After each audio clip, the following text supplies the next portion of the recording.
Bricks and Minifigs is your one-stop shop for all things LEGO. Hit the link below to find a store near you. Hey everyone, Joshua Hanlon here, and today I'm at Atlanta BrickCon, and we're taking a look at the massive Moonbase collaborative layout here at the show. So we're going to have a few different builders showing us around all these cool Moonbase collabs. So if you want to introduce yourself, and we'll start with your section. Yep. So my name is Dana Knutson, the Lug Ambassador for Peach Lug, so I kind of help make sure things are coordinated for this. And I got introduced to Moonbase from Chris and Mark 5 years ago, and it changed my world. So I went home from my first meeting, and I started creating an orange habitat to go with the space miners. And that just sort of evolved, and I learned more about the history of the Moonbase and found out that John Palmer of the Lug Bulk Day or LugNet days had done these habitats with Modular, and there's always the problem of, you know, there's a four-way connection or an L or a T, and everything doesn't always fit. So I took his idea and made all my corridors and hubs modular, so that as we come to a show, I can reconfigure to match whoever else is at the show, and then that way, every time we do this, it's never the same layout twice. And that's just part of the appeal of the Moonbase, coming together and collaborative on site versus just, you know, doing something at home on your own and bringing it in. So that's where I've kind of done this, and it's slowly evolved. Every year is like a few more. It started out with 2 for me, and now I'm up to 18. So it continues to grow and grow. Nice. Well, we can take a closer look if we want to go down to this orange area you were talking about, kind of work our way through. Yep. So originally, this tower section here is the only piece that was from the original Moonbase piece that I did, because as you're doing things, you learn and you realize there was I could have done this better, or I should do this differently. And so it got torn apart to make it, just one base plate, and so that everything could be modular and have that uniform look of the Moonbase. And so now I've started taking things and doing different colors. So we had a member come in who did this awesome railgun in M-Tron, so I had to create a corridor to go along with it, and again, keep it uniformed and going along through the whole piece. I wanted to do this tower because I felt I'm always in competition with the guys doing other towers, so I had to get into the tower game. And again, keeping with that modularity so that you can take things to shows and change it up or however you want to do it. And wanted to give it that contemporary look from Disney World, so it kind of made the sloping on the sides of the building there. And we should mention, for people who aren't familiar with some of the older LEGO themes, you'll see a lot of those classic space LEGO themes kind of represented throughout these modules. Correct. So that the whole thing with doing the M-Tron, and then Chris has got some Blacktron in there. We've got some. I don't think we have the Spyrius one here. Normally we have a Spyrius one, but there's an Explorians down there as well. And then of course, there's all sorts of fun things that are getting added. And this year we've got some greenhouses for some vegetation on the Moonbase, and then we always have restaurants, whether McDonald's or one of the most common phrases that we keep track of is, "Oh, look, there's a Waffle House." So, and Chris will talk more about that as we go along. I love these 2 turrets here as well. You got to have strong defenses for the base. Exactly, and that's just the beauty of the whole Moonbase thing, is that it's science, it's exploration, it's military, it's just goofiness. So it's not like you're locked into only doing one thing. You can take whatever you're passionate about and incorporate it and infuse it into what you're doing for Moonbase. And of course, the classic monorail. And so you can see the monorail station here. One cool feature I noticed is every time it goes by, it kind of moves those. Yeah. So Moonbase and monorail is like peanut butter and jelly. You can't have one without the other. They just go better together. And then, so for the monorail, the classic space monorails, of course, is going to be your Futron and your Unitron. And the Unitron one actually came with this feature, this twirling antenna, and I hadn't gotten that set for till 3 or 4 years after I've been into the hobby again. And once I found out that feature was there, I'm like, I have to add this to our monorail and even make it bigger. So because kids love things that have lights, sound, and movement, and allowing the monorail to actually create the movement for the antennas is just, it's a crowd pleaser. It's fun. What do we have happening in this section here? So that would be the Fleebnork, but I'm going to leave that for Mark to talk about. We'll come back and he'll give you the history of the Fleebnork. Sounds good. Sounds good. You mentioned some greenhouses here. So the greenhouses are new addition because I'm a space guy. I mean, we're space guys. Not that we don't do other things, but I had gotten some clearance sets for Christmas time that were from farms things, and somebody's like, "Oh, so you're getting city stuff? You're going to have to build a farm?" I'm like, "A space farm, you mean?" And adding the air tanks and a helmet to the figures, and we've got farmers in space. Of course, then Chris had to say, "Oh, you've got carrots? Sure, yeah, you got carrots. And he actually turned around and went home and built this carrot to add it to my build. The giant mutant carrot. Giant mutant carrot. And he did it so sneakily because he's like, so does this lid just kind of slide off? And I'm like, yeah. I don't think he's interested in the build technique, right? And I'm like, I got that from like a city set idea. And then later on, he's like, so are you going to be over at the Moonbase or over at your own table? I'm going to be on my own table taking care. He's like, oh, okay, cool. He's playing the long game so that he can come over here and set up this mutant carrot, and it's been a big crowd pleaser. It's been fun. Yes, I love that. And then is this tower yours, or? So that's the one portion, the blue portion that isn't mine, that actually belongs to another one of our members who actually has also the green tower and the exploring tower as well. Yes, I love like the UFO piece to cap that off. Yes, yeah. I mean, well, and that's the thing is like we're incorporating a lot of classic elements here because it's 45 years of classic space, and so you're going to have all that nostalgia and history. But yet at the same time, we're infusing it with current pieces that you couldn't build things with back then. Perfect. Before we move on to the next section, was there anything else you wanted to point out here?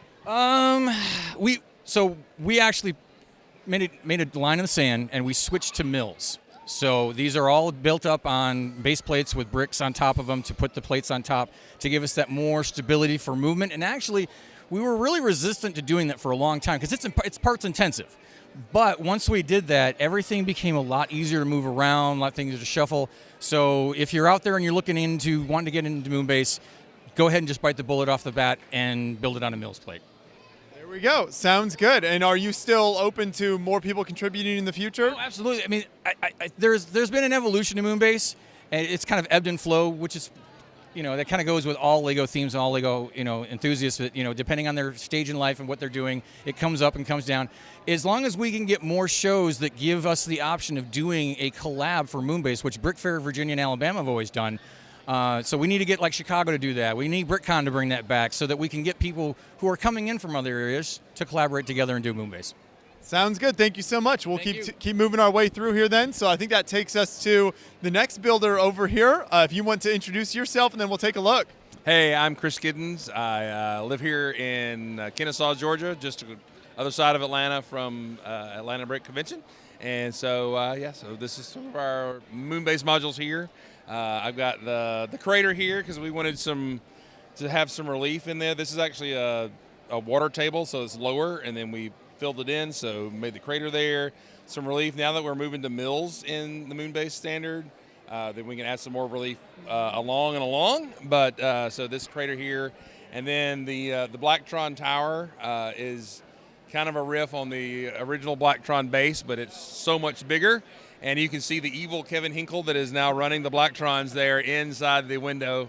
A little reference there, but also an attempt to be kind of a couple of things. Reminds you of the Batman building, as they call it, in Nashville, Tennessee, but also from Lord of the Rings. So this is the Eye of Blacktron up there, which is pretty cool. And so it's made to be modular. I can make it bigger and taller.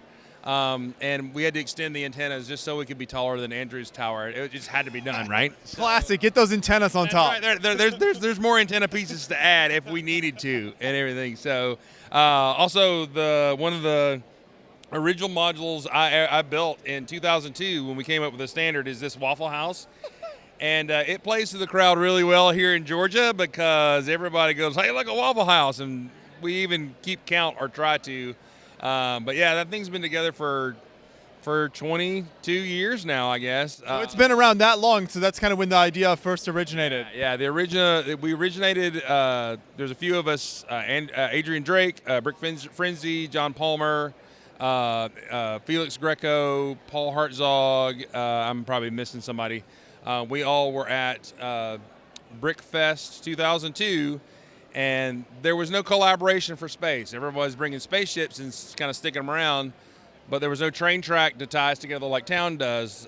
Castles can have walls. The town has roads.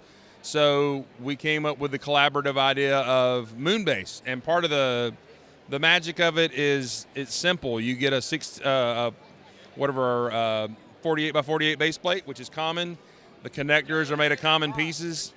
And so it was easy entry point for people to come and build collaboratively. So and then we just started building things. We've discovered things along, and now we're kind of moving these to mills so we can have more terrain and everything like that. But it's still easy for people to get in here and build and collaborate with us. Yeah, And the Waffle House is iconic. I love that. But you've also got kind of smaller ships and details here. So what are some of the things you can point out there? Sure. I've got all the remodel. This is before the Blacktron, that they just came out with. Gift with purchase? Yeah. So I've got all the Blacktron ships remade in a newer style. So we just have some personal vehicles here. I kind of came up with these guys right here for the Orange Spacemen. And so this is their own little faction, has their own little bit of color and everything, trying to be retro classic and everything like that. So that's a lot of fun. You got, obviously, our some more vehicles from other factions through here, Classic Space, some aliens, even a Unitron ship there, which not a lot of folks know about Unitron. Is that Chris Giddens? I'm such a big fan. Oh, look at this. Love to meet you, man. Space is so much cooler than Castle. No.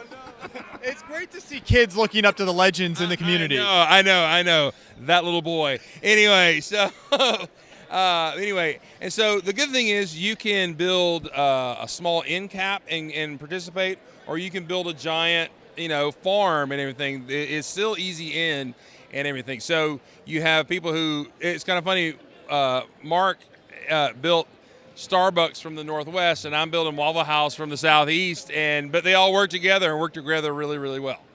And you can see how even like the different types of buildings, the openings, the doors meet up there, and you can make it all fit together. Yeah, that's right. We one time wanted to make sure all the pins would meet together, but the unevenness of tables and the speed of we just dropped that. But as long as the connectors touch and the base plates meet together, it's all good. And I love the use of the skateboard ramp pieces on this building. Yeah, that's Andrews, who's in our club. He uses some really unique pieces there. He used the soccer goals there on the green one over there, which is pretty neat. I think it's got lights in it as well. It lights up and everything. But that's a great piece for height and coverage and everything. So he's amazing stuff there. And then does that finish out your section, or was there anything else you wanted to point out? Pretty much, yeah. I've got a few small modules. It's really, one of the things we discovered in Moonbase is if you just build one module with one connector, it's like an end cap. It just closes off the loop. So it's really good to make some general like 4 space connectors and stuff like that to make the thing easy to expand out and connect and everything. So we learned that over the years. So you get some good general use connectors that help things expand out. Great. Sounds good. We'll get our next builder in here then. So if you want to introduce yourself and let us know what you've got. Hey, my name's Mark Sandlin. I have been with the LEGO community for over 20 years now. And Moonbase, I'm sure the other guys mentioned that we've been working on Moonbase since 2002. I think this is a little over 20 years now. We've been all working on Moonbase. I brought 3 of the modules here today. I've got my Starbucks over here. You gotta have coffee even in space. Absolutely, and this one I designed with a large window to face the public, so I try to put it on a forward edge of the table so that the public can enjoy the little minifigures inside getting their coffee. And I put the Luke Skywalker with a big happy grin, so he's excited about his coffee. And it's fun to put lots of details in there, like Jake Giddens made the module there next to it that has the big piece of chicken on top. That's his chicken shack. Some fun restaurants with some fun little details and things for the public to be able to check out. And it's just a really great collaborative thing that we all do together, and we really enjoy and try to incorporate fun touches and things for people to pick up on. The giant McDonald's arches. Yeah, our lugmate Andrew built that one, and he said that really he just built it because he had a bunch of yellow parts and he was trying to use them, and it ended up being such a hit with the public just to say, hey, McDonald's, that he's kept it together, and he's just keeps bringing it because we try to have things that, like the McDonald's, the Starbucks, the Waffle House, those are always just crowd pleasers. The public are always really excited to see stuff they recognize, and it's an element of fun for them to latch onto. You can also see how creative you can be here with these 2 modules next to each other. I love the difference here with the all gray and the greebles versus the pink and white and so much color. Yeah, one of the other folks in our lug built that pink one. That one's new for this year in our club display. And it's really fun because the great thing about Moonbase is that as long as you have that standard connector, you can build whatever you want inside of it. It can be pink or yellow or red or just anything, any colors, any design, as long as it meets that sort of standard connection point. That's a great way for anybody to participate and make anything they want. We've had a guy in the past who literally took one of his castles and added the connectors on the sides and plopped it in the Moonbase, and they're like, all right, we got a castle in here now. It's a lot of fun. And of course, kind of at the end of this section, we've got the giant spaceship here as well. It looks fantastic. Yeah, that one's actually Chris Giddens' spaceship. He's got it blasting off from the end of the Moonbase to have a little bit of excitement going on down at one end. They're all ready to have their space adventure.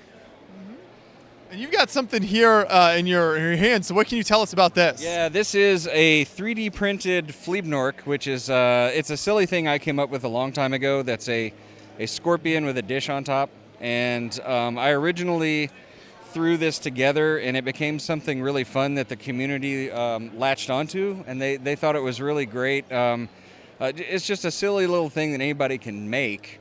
And it's kind of a fun, it was basically meant to be a representation of just like a little space creature that you could throw in with all of your stuff and have it crawling on a ship or attacking an astronaut or something like that. Just a little fun thing. And a friend of mine 3D printed this for me, and it's been fun to just have a large size one just to kind of have and kind of, show to people and stuff. We can walk back over real quick and take a look at the brick built one here and see a little action, a little bit of a battle happening in this section. Yeah, Adam Nyes built that as a kind of like a fun Easter egg for me. And as you can see, the little Fleebnork is there next to it, sitting on the ground. And he built that one to be just like a queen or big mama there attacking the astronauts, having a battle and stuff. And that was really a lot of fun. He surprised me with that on our Old Gray Bricks show on YouTube. And he had built that on the side and then had it on our show, and that was a fun surprise. That was really great.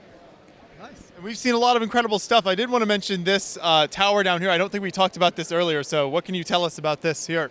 That was built by Matthew Gunning, who is also on Old Gray Bricks with us, and he had come into a bunch of that sort of turquoise, dark turquoise, I think it's called, and he wanted to do something with it, and he really thought he would do some sort of Art Deco futurism kind of thing, and the little pods from Video, he acquired those as well, and he thought he'd try to work all those together and make a futuristic tower, and he calls it his Jetsons Tower, and he even has a little George Jetson and a little flying saucer sitting up there.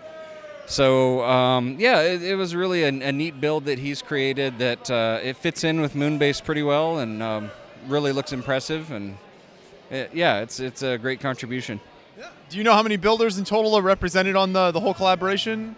Rough estimation off the top of my head, I think 8. Okay. Yeah. So it's really impressive, and there's such a unique variety of types of builds and approaches and colors and everything here, and so it's really cool to see this all come together, and hopefully we'll see more of the collaboration it shows in the future. Yeah, absolutely. It's a lot of fun, and I hope more people decide to join us. Awesome. And shout out to Old Gray Bricks you mentioned as well. Check them out on YouTube. You guys got all sorts of great content. Yeah, we have a lot of fun with the show, and check us out. There we go. Thank you so much. Thanks.